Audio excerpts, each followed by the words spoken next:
Do you like listening to paranormal stories? Of course you do.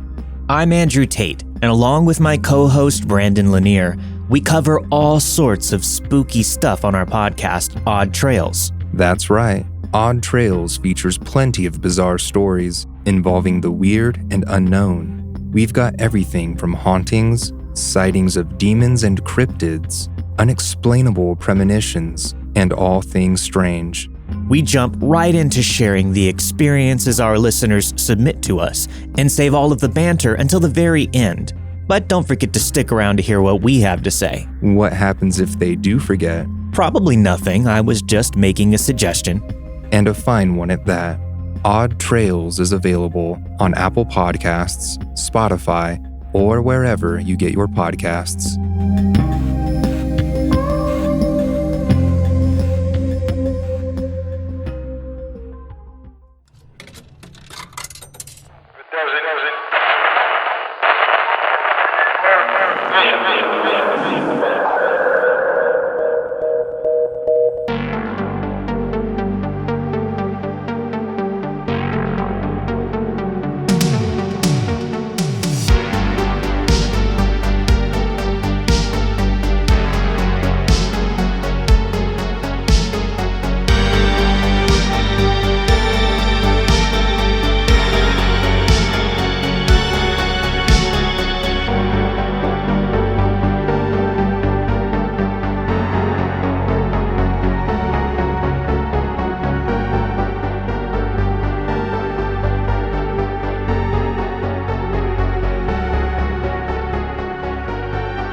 Good evening and welcome to Monsters Among Us. I am your guide, Derek Hayes.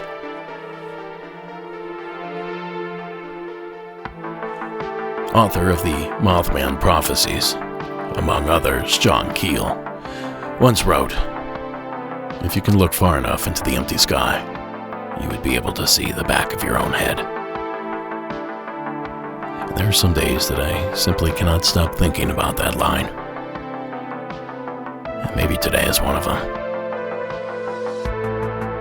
Well, good evening, everyone, and welcome to the latest installment of Monsters Among Us. I have one hell of a program coming at you this evening. A good mix of a little bit of everything, I'd like to say. But I think that's enough hints for now, because I certainly wouldn't want to spoil anything. So let's just say, I think you'll be pleased with tonight's lineup. And since this thing is jam-packed with spooky stories, let's go ahead and just get started. Kicking us off this evening, we venture to the Empire State. James, welcome to the program. Hi, my name is James, and I'm from Queens, New York. I'm calling because I had a paranormal experience on a cruise ship. I should just say right now, even though I'm about to tell you a ghost story that I'm involved in, I don't believe in ghosts. Just wanted to start with that. But so back in 2012, I was on a cruise ship. I was on the Norwegian Star. I was with my friends John and Glenn sharing a room together. I don't remember what room we were in, but we were like 23 and very broke, so just sort by price on Norwegian Star, and whatever the lowest priced one is, that's the one we were in probably. Just to give you an idea of the layout of the room, if I was laying on my bed with my feet facing the door, John was to my right in another bed, and Glenn was in the bed above me, in a bunk bed, because we were in a very cheap room. So one night after we were out drinking with all the people we met, it was like 4 a.m, we were all asleep, and I just kind of randomly woke up, and I could have swore I saw this big figure staring at John. And I thought, maybe it was pitch black there. There was no windows or anything like that. So I thought maybe Glenn went to the bathroom and couldn't get back to his bed because it was so dark. So, I said, "Hey, Glenn?" And I see the person look over at me. I was like, "Hey, Glenn, you need to turn the light on." And suddenly this figure starts reaching for my feet. So I start, kicking and kicking. And I was like, "Hey, what are you doing? What are you doing?" And I start reaching for the wall so I could turn the light on. And eventually I get the light on, and I look, and there's absolutely nobody there. I look over to my right, I see John is sleeping. I get up and I look at the bunk and I see that Glenn is up there sleeping. And I was like, what the hell was that about? But I managed to get back to sleep even though I was very, very freaked out. And then the next morning, John, Glenn, and I are eating breakfast together. And John says, it's the weirdest thing. I could have swore I saw one of you guys staring at me from the foot of the bed, but I turned the light on. There was nobody there. I was like, oh my God. I told him exactly what I just told you, and we both properly freaked out together. And, so that's my story. And whenever I tell my friends this story, they're like, oh, how much were you drinking that you saw that? No, I was drinking Captain and Coke, not freaking ayahuasca. That's not how alcohol works. But yeah, so that was the story. And still freaks me out to this day, even though, as I said, I still don't believe in ghosts. I don't know how to explain what happened. But thank you for listening. Thank you, sir. Now, the idea of a big boat like that out and bobbing around in the open water, well, frankly, it's maddening enough without thinking about shadowy spirits that watch you slumber. That whole situation's probably something I'll likely pass on. Because as I mentioned back in the Titanic piece a few weeks back, I am not a fan of water. It freaks me right out, in fact, in the wrong situations, which is, frankly, a majority of them. It concerns me so much that I was about to make the claim that I would never set foot on a cruise ship. But I just recalled that I already have. 4 or 5 years ago, Sarah and I spent a night on an infamous ocean liner. Now, I only agreed to it because the ship is permanently docked in the harbor of Long Beach, California. Of course, I speak of the infamous RMS Queen Mary. And for those of you unfamiliar with this legendary vessel, this is what the Travel Channel has to say about it. In the 1930s, the RMS Queen Mary was the ultimate luxury liner. Big names of the day like Winston Churchill, Greta Garbo, and Clark Gable all journeyed across the Atlantic on her majestic decks. When World War II broke out, the Queen Mary was painted gray and redubbed the Gray Ghost to ferry soldiers to the front lines. Today, you can find her docked off the port of Long Beach, California, where she now serves as a floating hotel. But before you book, beware. The ship's 1001 transatlantic crosses of yore were accompanied by 49 recorded deaths. Today, as many as 150 spirits may still call the Queen Mary home. Some notable residents include a crew member who was crushed to death by a watertight door, a woman dressed in all white who dances by herself in one of the luxury suites, and several adults and children in 1930s era garb whose apparitions have been spotted wandering the pool decks. Watch out for drastic temperature changes, slamming doors, knocking, screaming, lights flickering, and children crying, all aboard the ship that's earned its reputation as one of the most haunted structures in America. Now, we didn't experience anything out of the ordinary on our visit, but then again, we didn't stay in the infamous room B340. The Queen Mary, long known for its paranormal activity, and if these walls could talk? Many, many stories and legends revolve around this room. Legend says room B340 has a checkered past.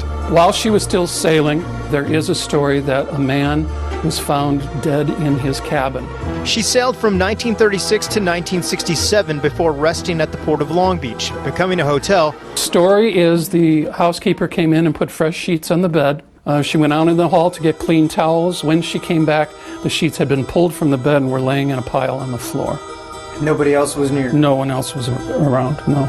It was the mid-1980s, and that's when this room was closed to guests, until now.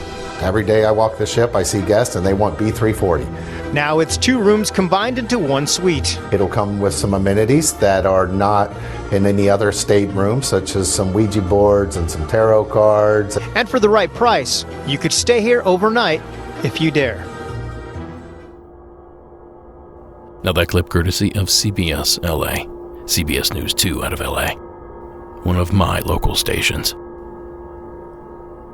And I think maybe that's a room I wouldn't mind spending a night or two in. But starting at $500 a night, I'm afraid I'll never get to find out if it's haunted or not. Because I'm not paying that. But the Queen Mary holds a place in my heart, regardless. Not only is it nearby where I live, but I also grew up hearing stories of when my great-grandmother stayed there in the late 60s or 70s. My grandparents had a Bakelite or early plastic model of the ship sitting on their mantle that she'd brought back for them. And of course, all those kids would constantly be playing with it.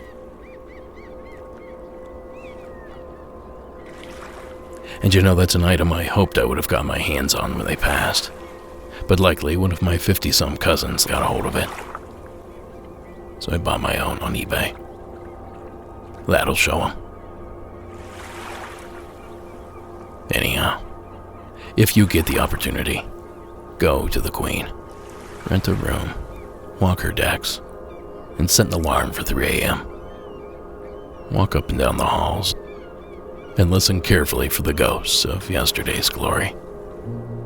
The history there is thick, the atmosphere is heavy, and apparently there's a ghost or two still hanging around. I didn't even have time to tell you about the swimming pool. But we'll save that one for another time. Until then, thank you again, James, for sharing your entry. Now, our next submission this evening takes us to the opposite side of the continent, the eastern shores of Florida, to be specific. Jess, welcome to the program. Hi, Derek. This is Jess from Cocoa, Florida. This happened about a week ago. Almost exactly, actually.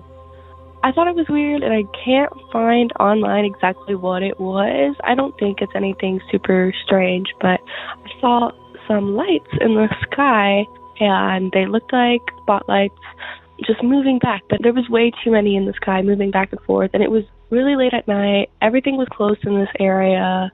There's no carnival in town, and where the lights were like straight above was kind of over like the street and a housing complex. I looked it up, and the only thing I could find was stuff about the SpaceX, but those aren't the lights I saw. Mine kind of looked like just continuous moving lights over the clouds. It was a very cloudy night. I'm sure it could have just been some spotlights, but like I said, I couldn't find anything about anybody having spotlights in town, or that many, to be honest. It's just weird. It didn't freak me out too much, but I'm going to email the video clip just because maybe you might know what it is.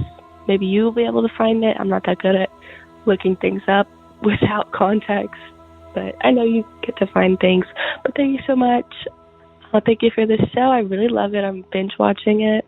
I love to listen to it at work. I work night shift, and I've got some spooky stories. Also, I might call back, but thanks. Bye. Thank you, Jess. You know, Cocoa Beach is right across the Indian and Banana Rivers from Cape Canaveral, Florida, where NASA has been launching things into space for nearly 73 years. So perhaps it's not all that unusual to see something strange in the sky around those parts. Now, I managed to find the video that Jess refers to in her call, and you can find it in the show notes, of course. And I do encourage you to take a look. But for those of you that aren't going to, she did a pretty good job of capturing the phenomena. You can see, just as she describes, a series of white lights seemingly zip through the clouds. You can see a tree or two in the foreground, which offers perspective, and the clouds in the background have that familiar yellowish-orange glow that results from nearby light pollution. So I'm assuming this was filmed somewhere near town. Now, I've watched the video a dozen times by now, and I believe I know exactly what it is we're looking at here. And sadly, it's not alien beings from a distant world. No, having lived in the heart of Los Angeles for a decade, I'm quite familiar with this site as well. I believe that what Jess captured on video that evening was simply a promotional spotlight, or rather a series of promotional spotlights to be more specific. The light's movement and its reaction to the clouds is identical to not only what I've experienced, but what I found available for rent. There are several companies out there that rent these massive lights to attract attention to circuses and club openings, or, in my experience, film premieres. Now, these lights are attached to a swivel system and then mounted on the bed of a pickup truck, so they can operate while parked or mobile, but no permanent setup is needed. Now, I've linked to just such a company who features a number of videos that show these lights in action, as well as another similar video that I also suspect to be distant searchlights.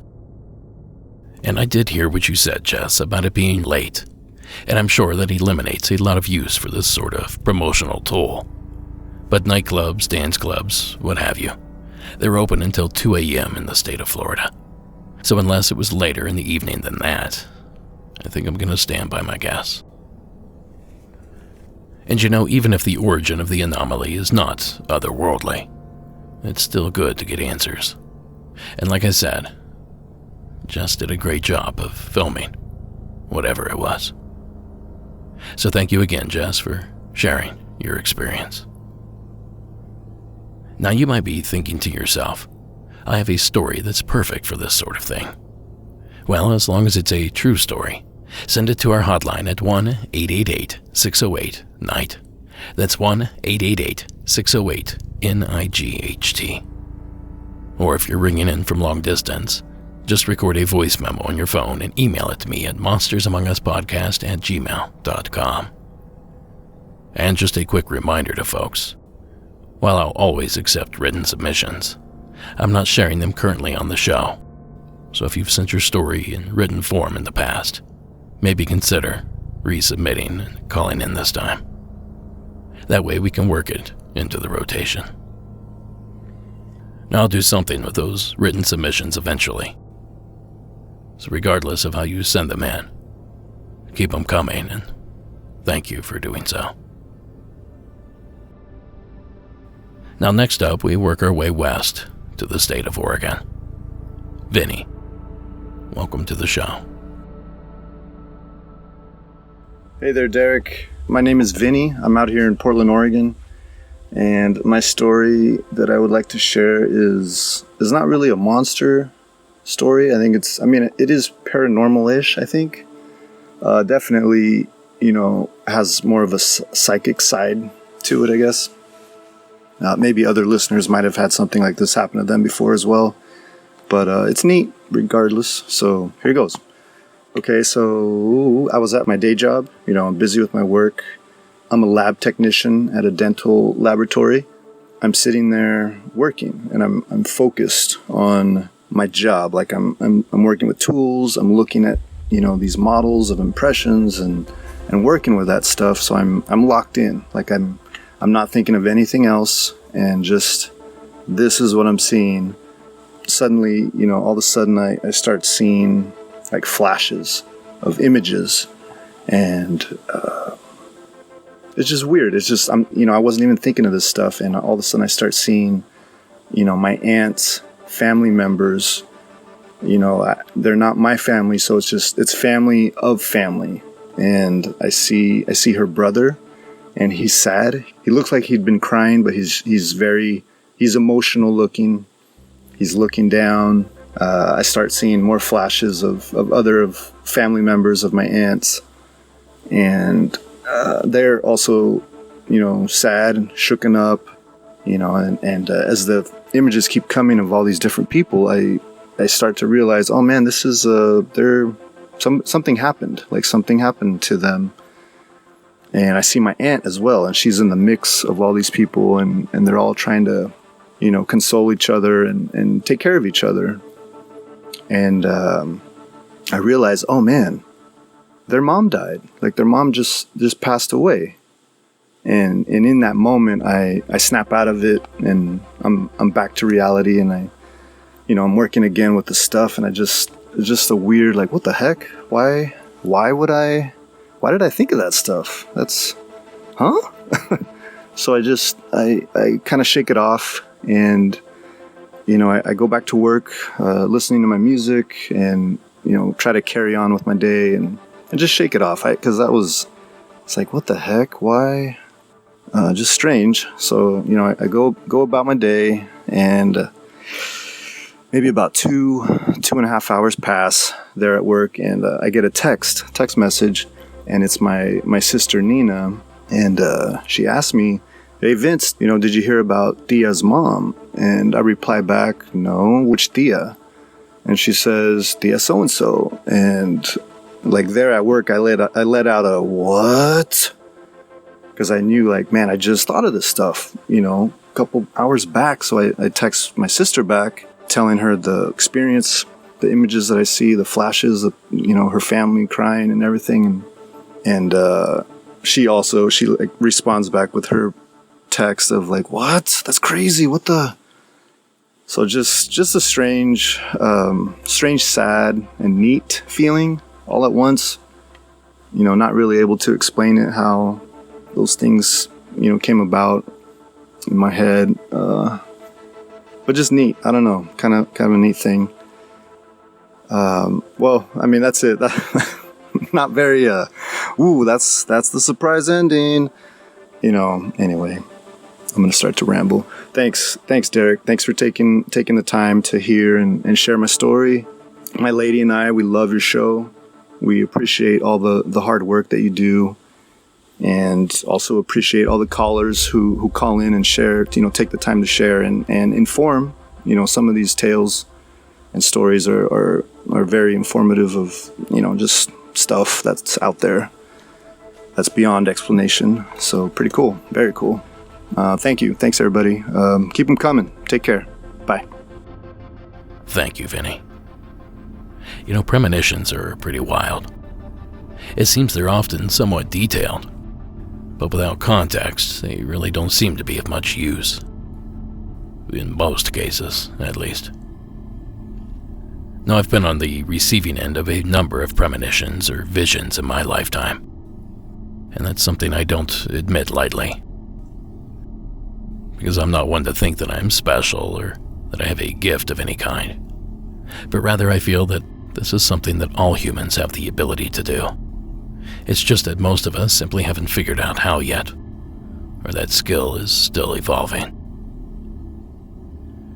And the ones that think they do have it figured out, well, they themselves are merely getting a glimpse of all that potential power.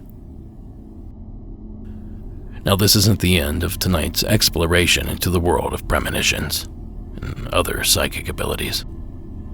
We'll revisit the topic and a few of my experiences later on in the program. But for now, thank you again, Vinny, for getting us started. Now, I know by now you've already heard me talk about the benefits of microdosing and how it can be life-changing for people who deal with issues like anxiety and insomnia, like myself. Well, tonight's show is sponsored by Microdose Gummies. And Microdose Gummies deliver the perfect entry-level doses of THC and CBD to help people experience the benefits of both without getting high from just one little gummy. Now, you heard me right. I mentioned THC, but don't get yourself all worked up. Microdose gummies are completely legal everywhere here in the United States. And while most hemp products only focus on the CBD part, microdose gummies harness the full power of cannabinoids and terpenes to give you the classic effects and benefits of THC in perfect balance with CBD, CBG, and therapeutic terpenes. And as a result, they help you chill out, manage pain, and sleep like a baby. Some people use them to help themselves get into the creative flow. I like to try one at the end of the day to help me unwind and relax. And that real fruit taste is pretty awesome. You can tell they're made with real Oregon-grown berries. Now, Microdose is available nationwide. To learn more about microdosing THC, go to microdose.com and use code Monsters Among Us to get free shipping and 30% off your first order. Links can be found in the show notes, but again, that's microdose.com and the code Monsters Among Us. Now, as always, supporting our sponsors supports the show, so thank you for listening. And now back to that creak you heard in the back of the room.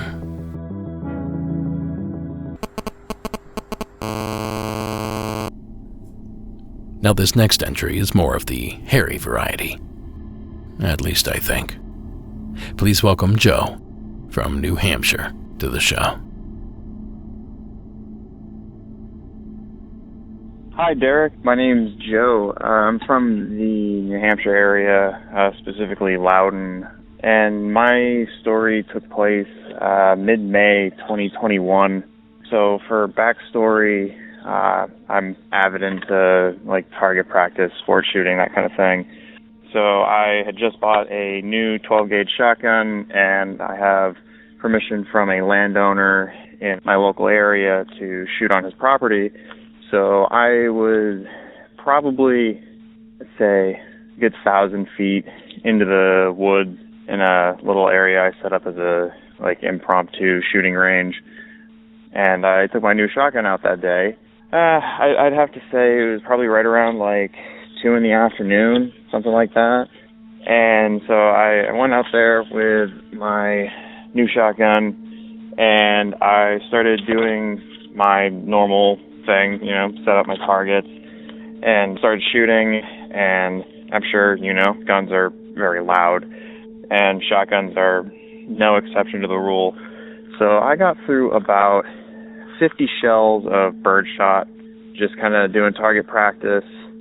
And before I could reload for my next set of shots, I was standing next to this hill where I set up, and right over the top of it, I heard this noise that rocked me to my core, to the point of which I've never been that scared in my entire life.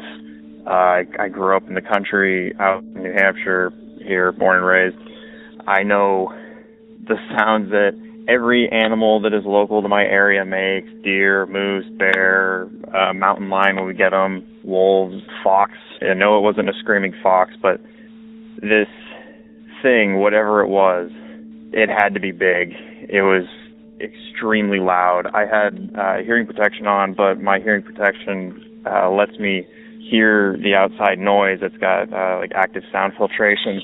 So I had it turned up so that when I wasn't shooting, it was basically like I didn't have anything covering my ears, so I could hear everything. And this noise was probably a solid 2 seconds, and it kind of went from a low to a higher pitch, some sort of almost scream at me. And what really stood out to me is the fact that it's most animals, as everybody pretty much knows, they don't want anything to do with you. So if you bump into a deer or something in the woods, they typically see or hear you before you see or hear them, and they take off. They don't want to mess around with you. Same thing goes with bear. I've seen bear out there, and they've taken off. But whatever this thing was, either came up on me up to the top of this hill after I shot off 50 rounds of 12 gauge, or it sat up there while I was shooting, and then it decided to make that god-awful noise. I will tell you, I have never loaded a shotgun so fast in my life. It made my heart sink. It was just bone-chillingly terrifying. And yeah, I loaded my shotgun, and I grabbed my bag, and I booked it out of there as fast as humanly possible. I've gone out there since, but I've never had any other encounter, thank God. But needless to say, I'm not going out there anymore without something to kind of protect myself with, because I don't ever really want to find out what made that noise, because I've heard everything out here, and whatever it was not something that we normally have out here. So yeah, I mean, if you have any insight on any reports maybe of strange screams or scream-like noises in the woods of New Hampshire, I would love to hear any information you have, because I've talked to people and I've only gotten surprised looks, and some looks that are they think I'm crazy, but I know I'm not, and I know what I heard. But yeah, I mean, and while I'm here, my girlfriend thinks she might have seen a Wendigo right around June, July-ish of 2021. She was driving home at around 2 a.m. In Pittsfield, New Hampshire. Near her house, there's a large hill that she goes down with a large grazing field that I think was probably used for cattle grazing. And she was coming down the hill at 2 a.m. in the morning and saw this large, pale complexioned thing, like, in the field. And she said she hit it with her high beams, and whatever it was, like, it disappeared in just spectacular fashion. Like, it just was gone.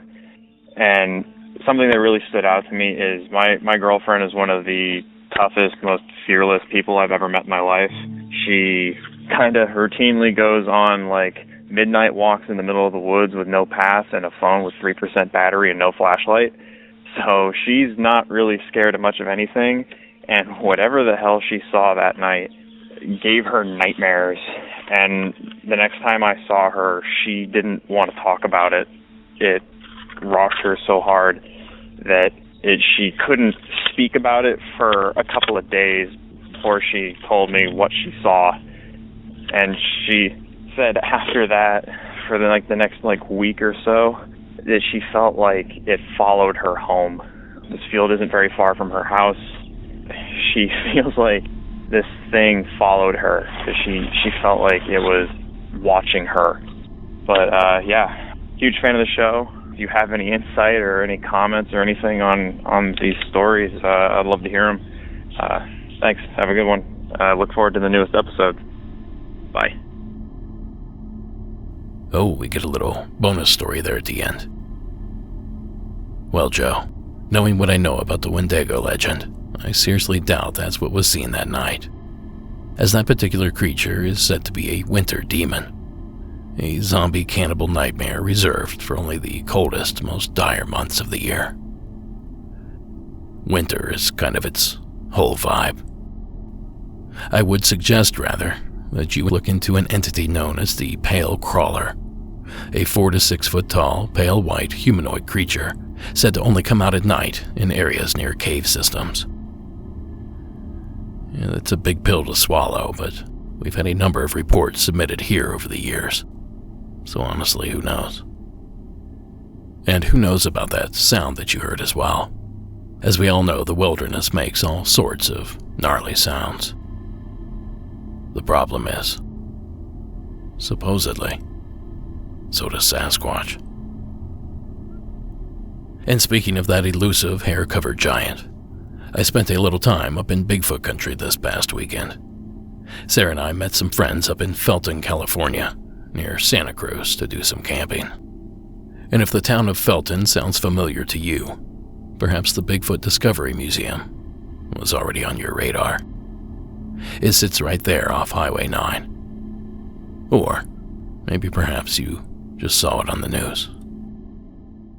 Santa Cruz County Sheriff's deputies are looking for your help to find Bigfoot, the stolen Bigfoot statue from the Bigfoot Discovery Museum in Felton. Apparently, somebody made off with it between 11:30 and 1 in the afternoon yesterday. The museum has been closed because of the pandemic. The statue right there is 4 feet tall. It weighs about 150 to 200 pounds. If you have any information on Bigfoot's whereabouts, you're asked to call the Santa Cruz County Sheriff's Office or 471-1121. Now that clip courtesy of KSBW, News 8 out of Monterey. And of course, Sarah and I had to stop. And I was shocked to see Michael Rugg himself in the flesh, standing behind the counter. He's been a staple in Bigfootery for decades. We had a good chat. He told some stories, I bought some stuff. Then we moseyed on back to the campsite. No Sasquatch sightings, however. But if you get a chance, stop by and visit with Mike. The man's a wealth of knowledge, and he certainly has some stories. And thanks again, Joe, for calling in. Oh, the missing Bigfoot carving was eventually found, abandoned alongside a highway in the area, and was happy to see that it was back safely when we made our visit. And speaking of buying stuff, we've begun restocking our merchandise shop so many of those staples that you guys have been waiting for are now back in stock. And you know, this is really bad business practice, but I like it when you guys are happy. I'll come clean and say that none of the new stuff for Season 15 is available just yet. We're doing the best we can to get all this stuff ready and out to everyone, but things happen and projects get delayed. But hopefully soon we'll be able to announce all those new wares. So, in the meantime, buy now if you would like, or just wait a few weeks and combine all that shipping. The choice is yours, but visit monstersamonguspodcast.com and click the shop tab to get started. Now next up, we hear from Chip over in Indiana. Hey, Derek, it's Chip calling again from Indiana. I was calling this time with a story of a Hatman, and I'll get to why I think it's Hatman in a second. I was calling to let you know my wife had went outside. It was dark. I think it was fall, winter, somewhere around there of last year. She had been taking the dog out. She was out there with my daughter, and there happened to be someone standing, she said, in the corner of our yard. If you've seen our house, we live up on a hill, and to the south side of us, there's a creek that runs down below. It's about a 20-foot drop-off. And in the southeast corner of the house, there's a drop-off as well, and below that is a bridge that crosses the creek. But she said that she saw the man there in the southeastern part of the house, and it just frightened her, and the dog was growling, and she said that she wanted to know why he was there, so she called out, "Hey, what are you doing?" And the man just spoke out, "Hey," and just kind of almost repeated what she said, but it was just weird. She said that after she confronted him, he just vanished down the hill. But if you know our property, you can't just get through that. There's a ton of woods and brush and thicket down there. You can't just run down that hill without tripping and falling and breaking your some kind of bone and rolling down the hill. There's just no way it's possible to happen. So it just sounded more ghostly to me when she was describing it to me. But I mentioned my daughter was out there. She says, I believe that she told me that the eyes were red. So at that point now I'm thinking more demonic, more sinister, an evil spirit type of being was possibly trying to, get to my kid and my wife. But she ended up telling me that story, and I went out there and I looked around the property. I looked for footprints, couldn't find anything because at first I thought it was just obviously an intruder, and it was kind of hard to understand how he would, make it down the hill. But we told you this was a Hatman story because I hadn't talked to her. She hadn't told me what this man was wearing. She hadn't said anything description-wise. It was more or less that there was this man. He was standing on the corner of our house. He said, "Hey." He spoke audibly to her, almost like mimicking her, and ran down the hill. So again, I found that weird. But before I asked her, I wrote down on a piece of paper, wide brim hat, trench coat. And then I asked her, I said, "Can you describe to me what you've seen this man wearing? Because I'm just curious." And she told me he had it was like a witch's hat, so wide brim hat. And then she said a long, raincoat. I'm like, "You mean like a trench coat?" She's like, "Yes." And then I showed her the piece of paper. This ain't the first time that me and her have had correlating kind of happenstances where we kind of either, I know we know what we're thinking, but where we're able to connect in a way that I can't understand. Our dreams correlate sometimes, and I can get into those kind of stories later. But I just found it weird and kind of crazy that I was able to kind of guess what she had seen without her ever telling me what it was. But I had a feeling it was a Hatman because he's just a common, spirit that people see. And the glowing red eyes also kind of gave it away because I've heard of that as well. But for him to get down the hill like that, it had to have been a spirit because a physical being would have tripped or fell or whatever. But that's my Hatman story. I just wanted to let you hear that and hope your audience enjoys it, and keep at it, and just we enjoy what you do, and keep up the good work. Thanks. Thanks, Chip. Those pesky Hatmen. at it again. Now, if this was truly another in a long line of Hatman or Shadowman sightings, then this is only the second I've ever heard that detailed the entity speaking. Not a trait typically attributed to these guys. Or perhaps that's something that disqualifies it as another of these shadow entity stories. Maybe instead some sort of prank or misunderstanding, or simply just a full-bodied apparition. Regardless of what it was, we thank you, Chip, for taking the time to tell us about it here tonight. Let's run through one more entry here before we go to break. And this one might be one of the strangest I've ever played here on the program. All the way from the state of Texas. Please welcome our anonymous caller.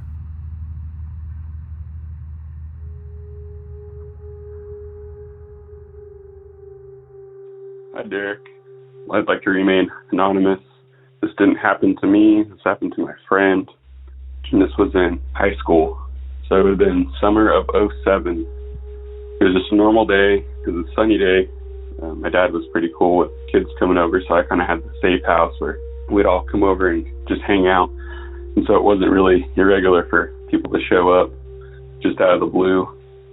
So that day we were just hanging out at my house, and one of our buddies showed up. Just tell he had something on his mind, and it didn't take long for him to get into it, but that's where he revealed this story to us that it had happened that day, that morning. I'll call him Ronnie. That's not his real name, but I'll call him that. We lived in Flower Mound, Texas. His summer job, this guy, he was a linebacker for our football team. He was a big, stocky Italian kid. So his job in the summertime, he was a mover, and they were doing a job in a town called Tyler, Texas, which is kind of a small town.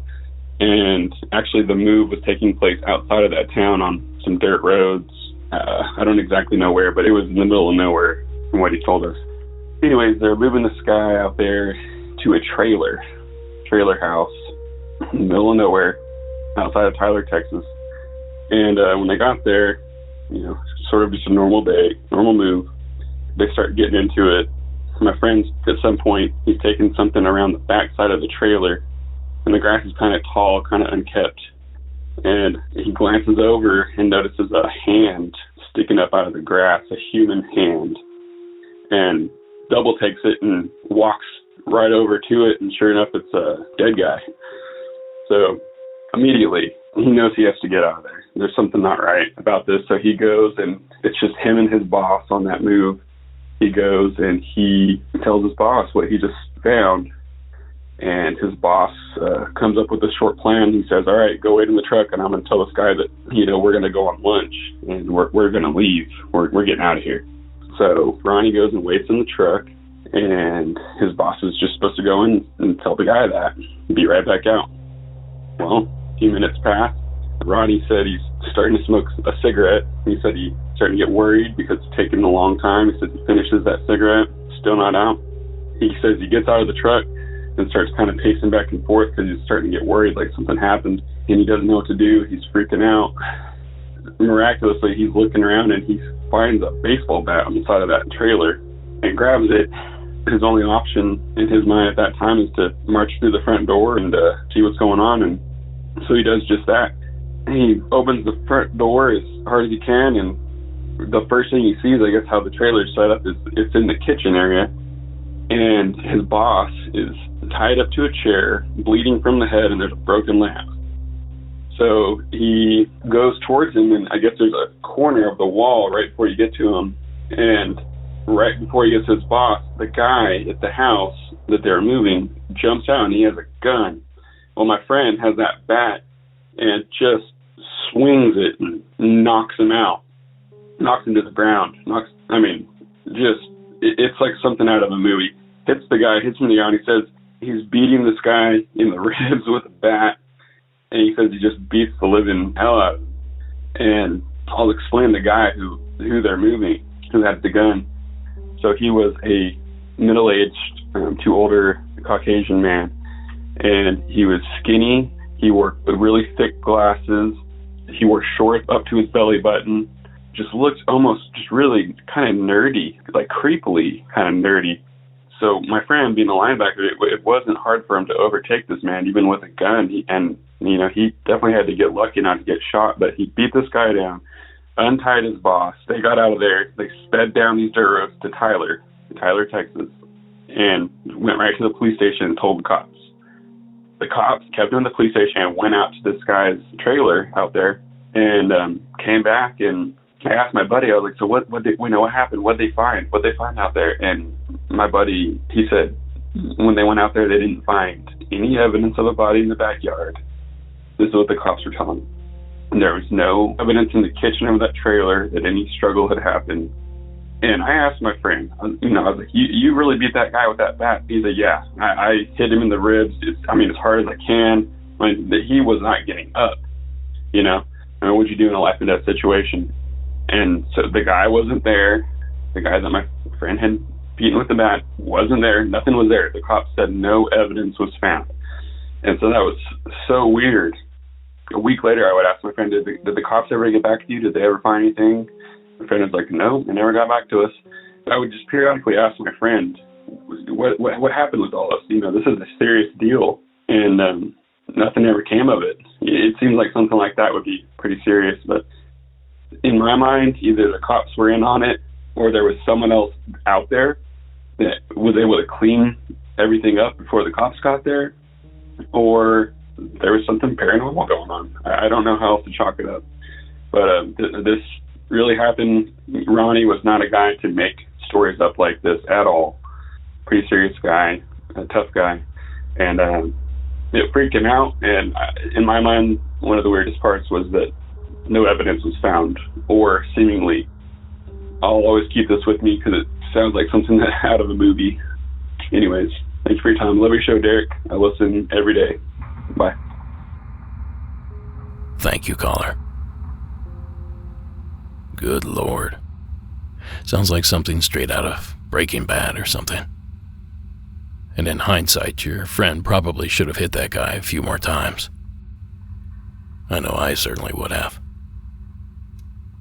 And I have to agree with our caller. It sounds a lot to me like the police department should be investigated here. I doubt a scene like that could be cleaned up in that short of a period. They're saying all the blood was wiped up, all the broken lamp pieces, the rope, the beaten up nerdy fella. Something fishy is going on here, and something tells me that it's not paranormally related. And like I always say, there's absolutely nothing scarier than the human animal. Thank you again for sharing that puzzling entry. This episode is brought to you by BetterHelp. We all think we know ourselves, but the reality is, we're all constantly growing and changing, which makes getting to know ourselves a lifelong process. And therapy can help you get a handle on what it is you really need to feel content in life by helping to deepen your self-awareness and self-understanding. Now, I found therapy has helped me unpack my emotions and reactions so I can make better decisions and be more at peace going forward. Therapy isn't just for people who have suffered trauma. It's for practically anyone on this roller coaster we call life. Because we all need support when navigating the ups and downs. Now, if you're thinking of giving therapy a try, BetterHelp is a great option. It's convenient, flexible, and affordable. And for some reason, if you aren't vibing with your therapist, you can switch at any time for no additional charge. Discover your potential with BetterHelp. Visit BetterHelp.com/Monsters Among Us today to get 10% off your first month. That's BetterHelp, HELP.com/Monsters Among Us. Now, as always, supporting our sponsor supports the show. So thank you for listening. And back to that thing that's rummaging through your garbage. Alrighty then. If you will, please welcome to the program, Heather, from the state of Pennsylvania. Hi, my name is Heather, and I'm calling in from Pennsylvania. I have a story about a medium, and it's the only one that I can honestly not explain. So this happened when I was about to get married. It was about 4 months out from the wedding. I had found out I was pregnant about 24 hours before this call. Me and my husband weren't sure if we were going to keep the baby. He was very insistent that we're not ready for this.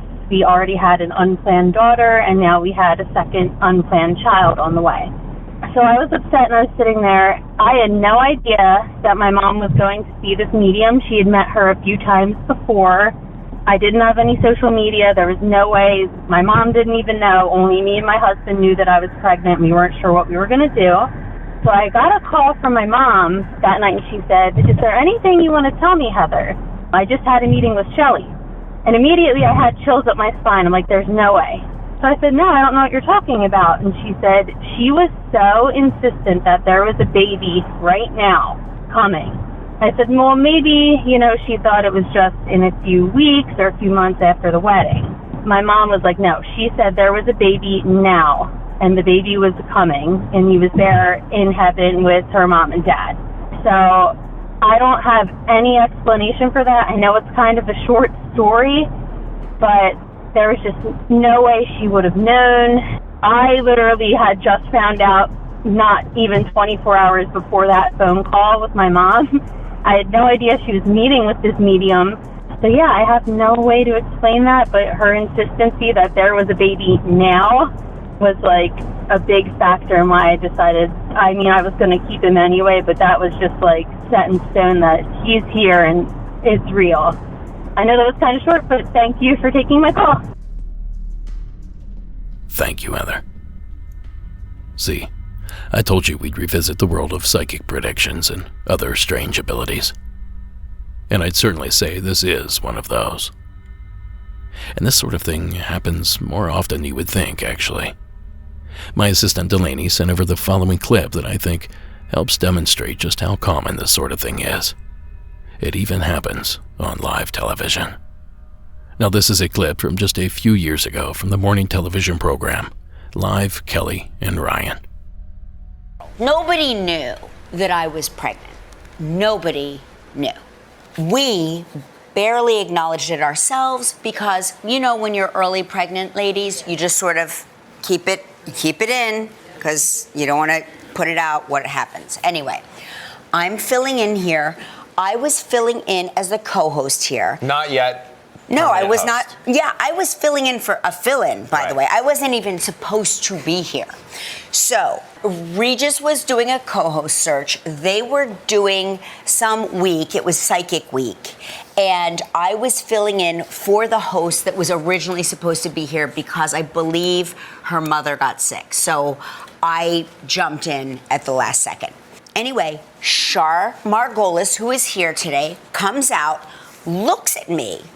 Okay? Now, again, wasn't like she could research me. I was not supposed to be here. She looks at me and says, I'm picking up the letter D. She goes, your grandmother? Now, my grandmother's name is Esther, but everybody called her D. But I keep that in and I go, no. And she goes, is it E? Is it Esther? And I'm like, ooh. And then she goes, she's telling me that you're having a baby. And now I'm like, ooh, do I lie to the psychic? What's the karma on that if I lie to the psychic? Yeah, we weren't telling anybody yet. Our parents don't know. I'm like, we hadn't told anybody. Like, nobody knew. Our bosses didn't know. Nobody knew. So anyway, that's what I'm telling you. She's going to come out here and tell us that one of us is pregnant. And it better not be me. I don't know. To me, it sounds like the two stories are near identical, and similar to a plethora of other incidents throughout human existence. Now, later on in the show, they actually played a clip from that November 1st, 2000 episode. Here is Ripa's live reaction to the psychic's message. I heard you say earlier that you're married and you have a husband and a son, so she watches over your son, and she's also shown me another baby, and I don't... and she's saying that she's going to watch over you when this new baby comes, and it's soon. It's not far away. You're not pregnant yet, are you expecting? Well, Is that a yes? Uh-oh. I haven't told my boss yet. Are you kidding me? Oh my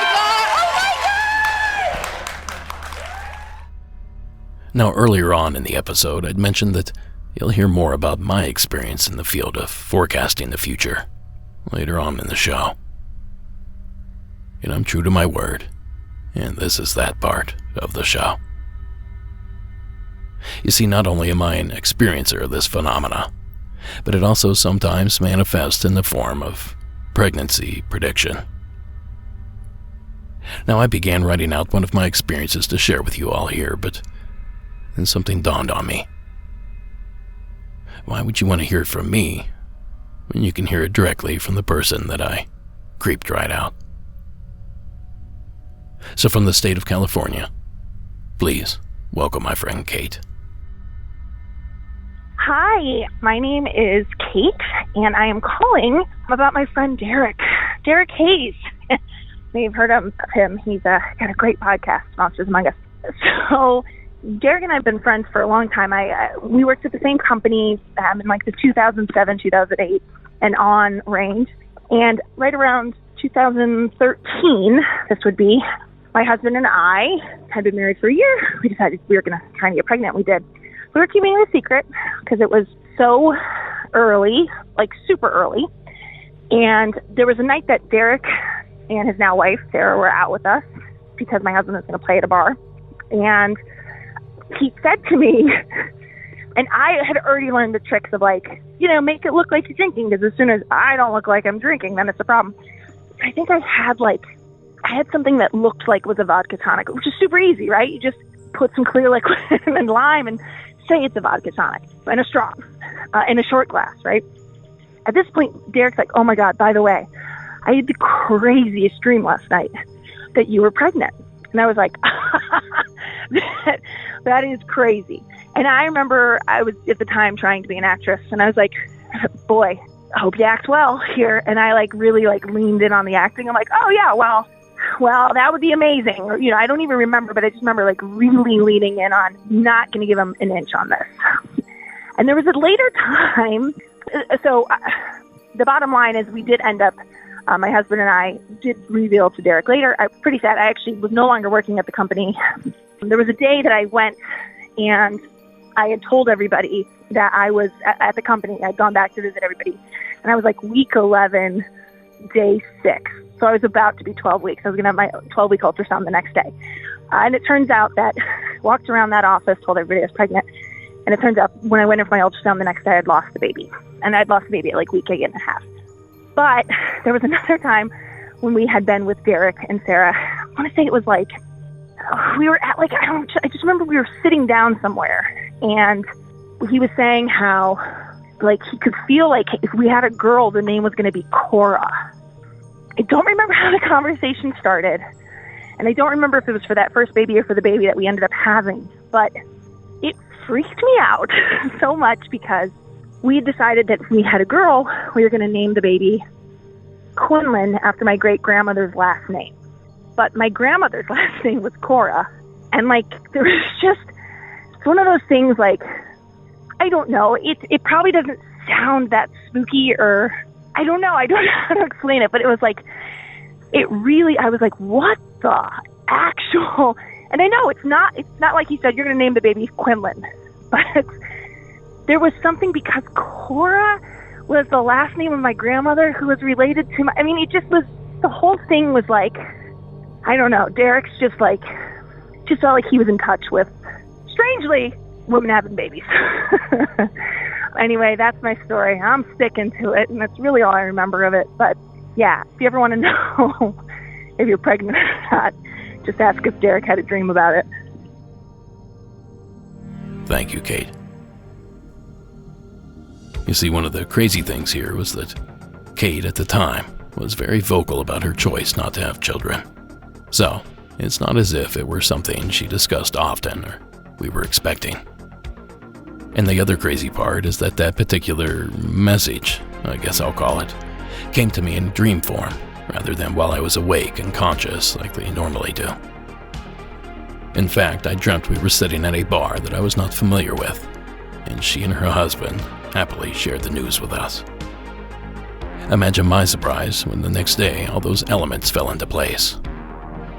The only difference is she didn't say it. And you know, she wasn't my only victim at that office. Another friend of ours was excited to learn she was pregnant as well, and told several of us in the office. And for some reason, when she told me, I blurted out that she's having twins. Not something I would normally do.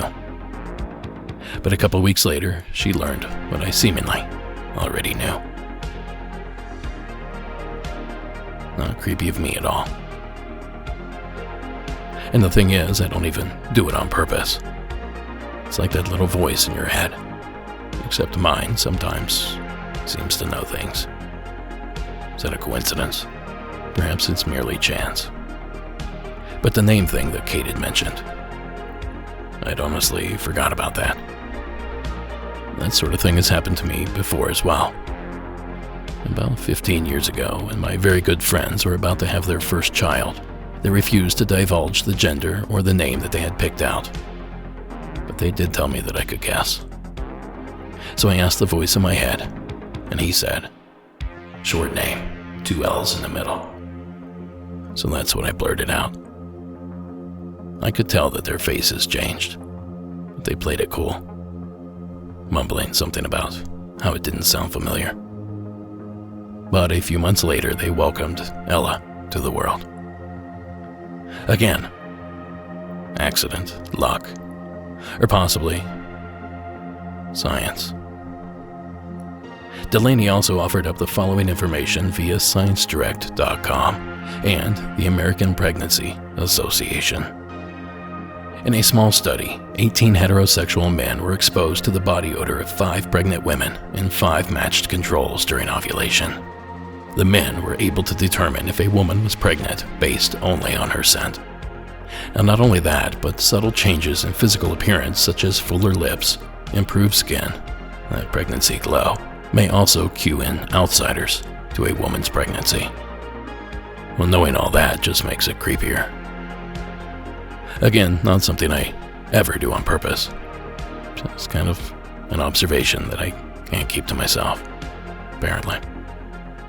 Anyway, thank you, Kate, so much for calling in. And we thank you, Heather, for the entry and the opportunity to share some of my own weirdness here with you tonight. And if I'm honest, I'm not super keen on sharing these stories.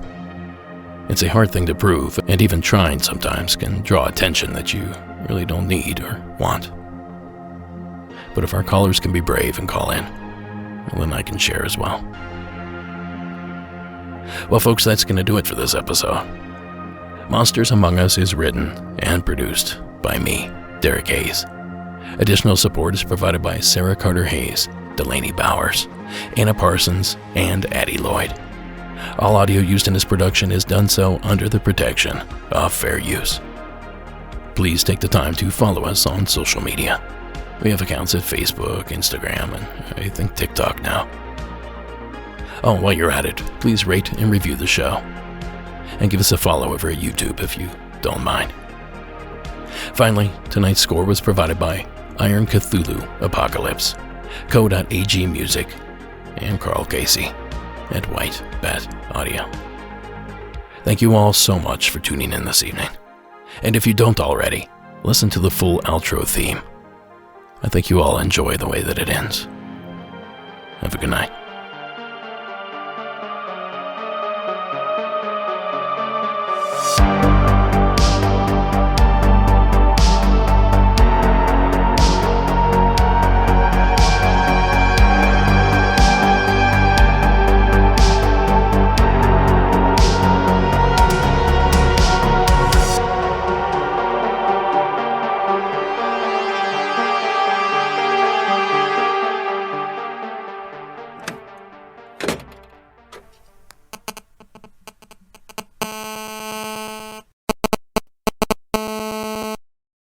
Hey there.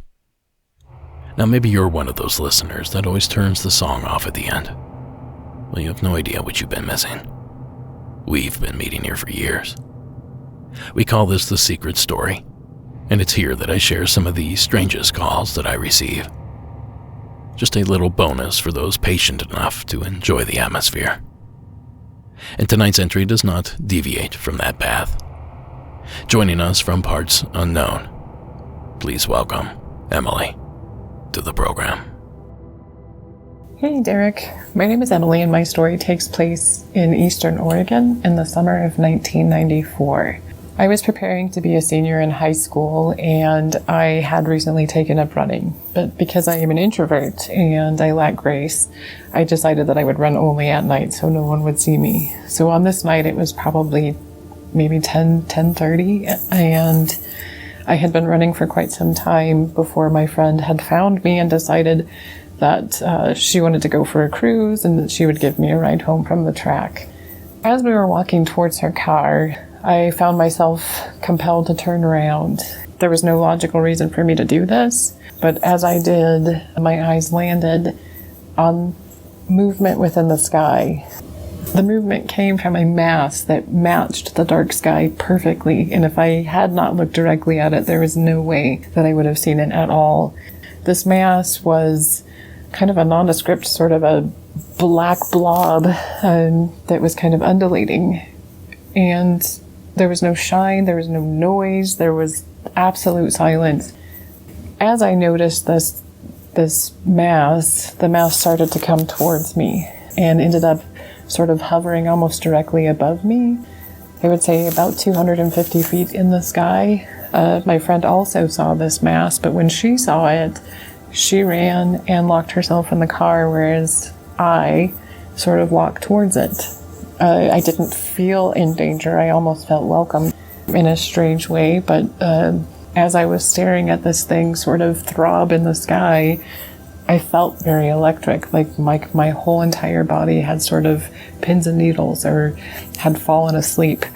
But I was not scared. And as I watched this thing, it comically split into like generic flying saucers, two of them, with each saucer having sort of a pinkish orange light on them. The saucers didn't have any other markings or windows or beings because I was definitely looking for them, but they were just discs. Just at that moment, a car was passing and I took my eyes off of them for a split second to see this car pass, and when my eyes returned, they were completely gone. There was no sign of them in the sky at all. At that time, in 1994, I had no idea that MUFON existed. I didn't know what to do with such a sighting, so, I told my mom, who sort of laughed me off. And only later, maybe in 2003, when the internet was more of a thing, did I make a report to MUFON. I couldn't find any other report that had any similar attributes to it. I've never heard of anyone saying that they saw a fluid or, plasmic flying object. I would like to connect with others who, if they have seen anything like this, because it's completely baffled me. I'm really grateful for the experience, but I guess I'm seeking validation that someone else has seen it. In my very creative mind, and when I try to kind of talk myself out of what it could be, I like to believe that it was a time traveler. But I'd like to hear your thoughts. Thank you for letting me share.